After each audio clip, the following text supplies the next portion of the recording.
November 17 is where you could start the tale.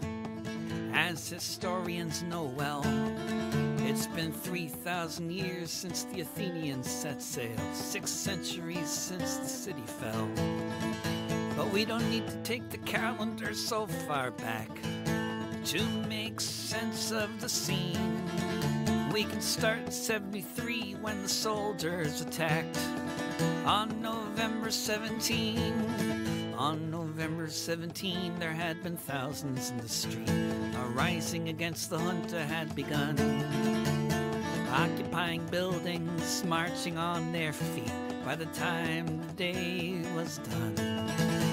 Tank treads on the campus of the university. It looked like a scene from a war. There in the cradle of democracy, the number dead was 24. On November 17, military rule continued with its backers from abroad. More blood on the hands of the Chicago school. More decades of kleptocratic fraud. More decades of brutality, control by police force. No wonder that something had to give. Repressive people, and some will resist, of course, if people have the will to live.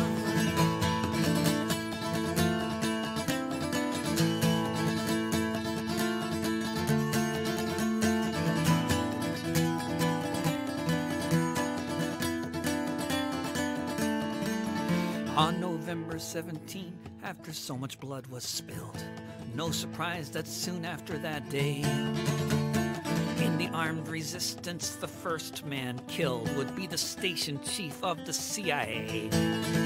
In the battle for a country, whether everyone knows why, there's nothing in between.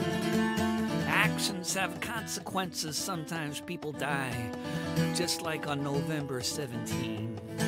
On November 17, as the years ensued, the November 17 group disbanded.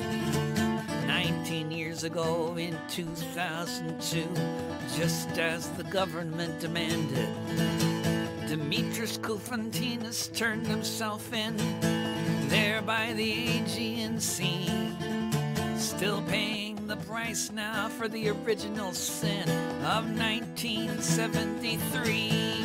On November 17,